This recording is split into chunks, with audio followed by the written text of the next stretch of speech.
Assalamualaikum warahmatullahi wabarakatuh.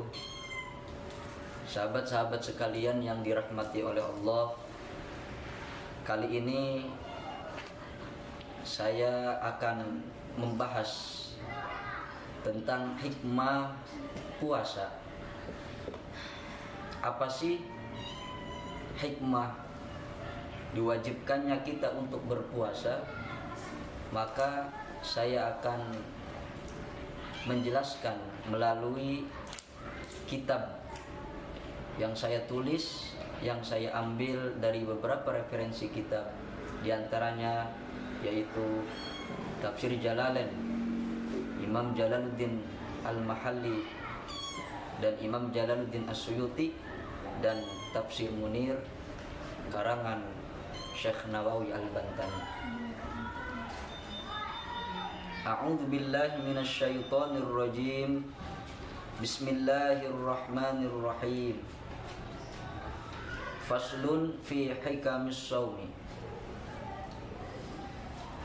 Utawi iki ku siji fasol kang tetep ing dalem nerangaken pirang-pirang hikmah puasa.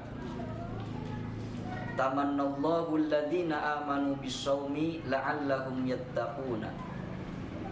Ngangen-ngangen sapa Allah ing wong akeh kang pada beriman, ya alladzina kelawan sebab puasa, la'allahum yattaquna supaya alladzina yattaquna iku pada takwa, ya alladzina. Allah menginginkan, berekspektasi kepada orang-orang yang beriman, supaya orang-orang yang beriman ini dapat meraih sebuah ketakwaan, yang mana ketakwaan ini adalah kunci di mana seseorang menjadi hamba yang paling mulia di sisi Allah, sebagaimana ayat yang sering kita dengarkan, in akramakum indallahi atqakum. Dan juga ketakwaan ini adalah sesuatu yang luar biasa, yang harus seorang muslim bersifat takwa. Dari definisi takwa tersebut adalah wa makna taqwa imtithalul awamir wajtinabun nawahi. Arti takwa adalah menuruti segala perintah Allah dan menjauhi segala larangan Allah. Allah memerintahkan kepada hambanya untuk berpuasa, dan hambanya pun taat, hambanya pun menuruti perintah Allah untuk berpuasa. Dan itu hikmahnya adalah supaya kita menjadi orang yang bertakwa. Sehingga dikatakan di sini, li anna shauma yukassiru syahawati allati tabtadi'ul ma'asiyah. Karena setuhune puasa iku bisa mencahkan ya saum ing pirang-pirang syahwat kang dan dikawitan ya ala ting sake maksiat. Dengan puasa seseorang dapat memecahkan syahwat hawa nafsu, yang mana hawa nafsu itu sendiri yang selalu mengajak manusia ke dalam perbuatan yang jahat, perbuatan yang buruk, perbuatan yang dilarang oleh Allah. Inna nafsa la'ammaratun bisu.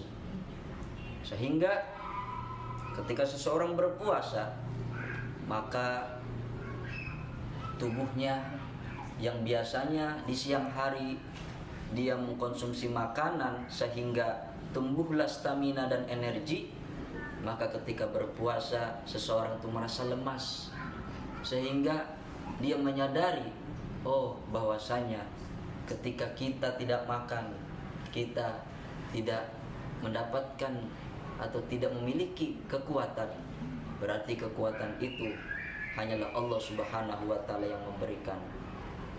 Sehingga dengan puasa ini seseorang bisa memecahkan syahwatnya, sehingga dia mengakui bahwa yang memberikan kekuatan hanyalah Allah Subhanahu wa ta'ala, yang mana syahwat hawa nafsu ini yang menjadi pemula untuk melakukan kemaksiatan.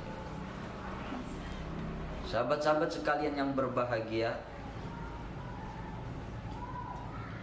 hikmah selanjutnya, puasa ini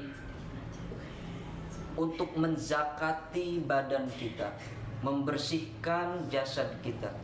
Sebagaimana hadis Rasulullah sallallahu alaihi wasallam, likulli syai'in zakatun wa zakatul jasadi as-shaum. Segala sesuatu itu ada zakatnya, dan zakatnya jasad adalah puasa. Pertanyaannya, kenapa puasa ini disamakan dengan zakat? Yang mana kita tahu sendiri zakat itu adalah untuk mengeluarkan harta seseorang untuk dizakati dan diberikan kepada mustahik. Yang mana zakat itu sendiri berarti membersihkan. Begitupun puasa, ternyata hikmahnya luar biasa. Disamakan antara puasa dengan zakat.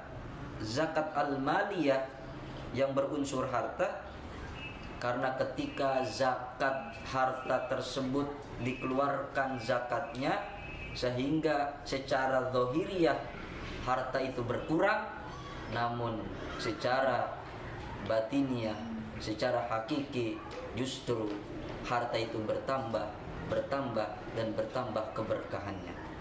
Inna qasat hissan zadat barakatun. Berkurang secara indrawi namun bertambah secara keberkahan. Begitupun puasa. Ketika seseorang berpuasa, dia sedang menzakati badannya. Berkuranglah stamina dan energi kekuatannya, namun akan bertambah kekuatan energi ruh yang ada di dalam jiwanya. Sehingga ketika seseorang itu memberikan konsumsi rohnya, maka ruh itu akan menjadi besar. Ketika ruh itu bisa menjadi besar dengan konsumsi makanan ruh, salah satunya dengan berpuasa, maka dia akan mudah, akan ringan untuk menjalankan ibadah dan ketaatan kepada Allah Subhanahu wa ta'ala. Sahabat-sahabat sekalian yang dirahmati oleh Allah, yang terakhir, uniknya daripada hikmah kita diwajibkan puasa ini adalah tidurnya orang yang berpuasa itu adalah ibadah.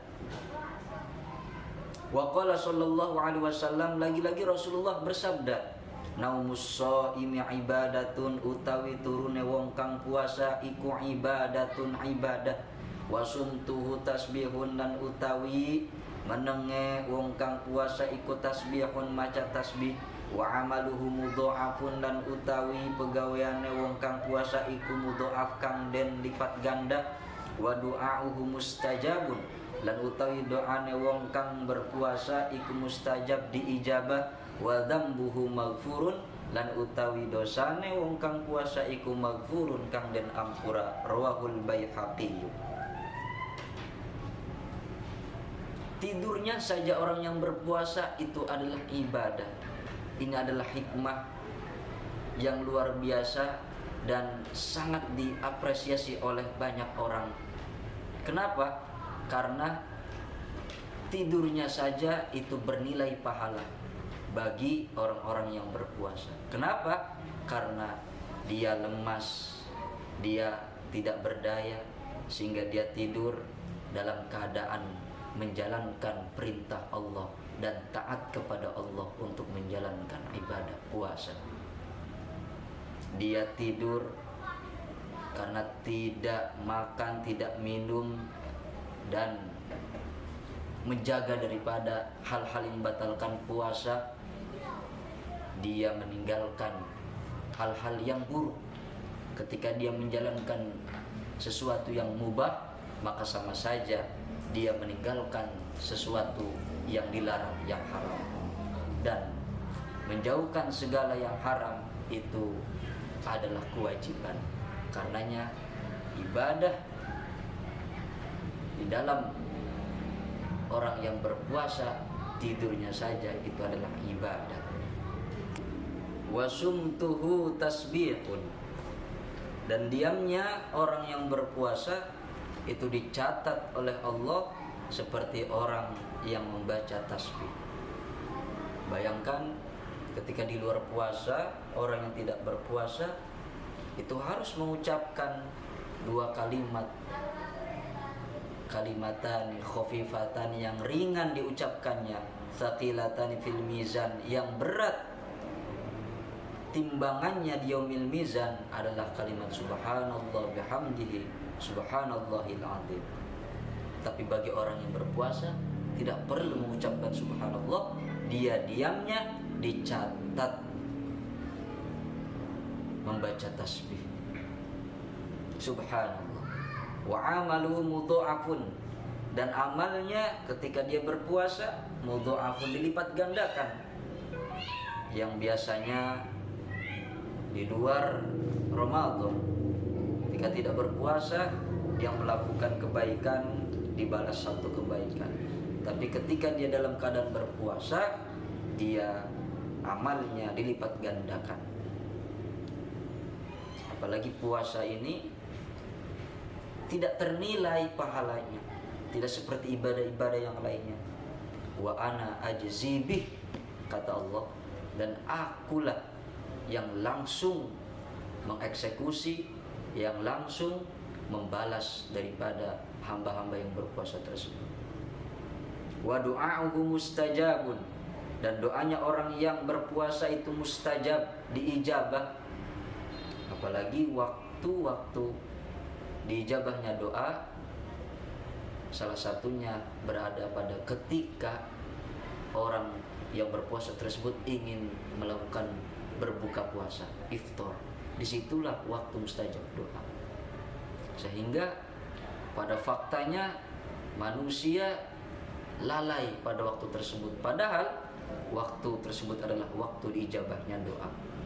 Berdoa ketika kita ingin berbuka, ya Allah, ya Rabbi, mudahkanlah urusan kami, berikanlah kami rezeki yang melimpah, yang berkah, berikanlah kepada kami kesuksesan, pertolongan dunia dan akhirat, berikanlah kelancaran dalam setiap pekerjaan kami, berikan kami jodoh yang solehah yang mampu menolong kami dalam dunia dan akhiratnya. Berdoa, jangan kita terfokus dengan apa yang ada di depan kita berbentuk makanan, karena hawa nafsu kita ingin menyantap makanan tersebut, tapi disitulah ada waktu mustajabud doa.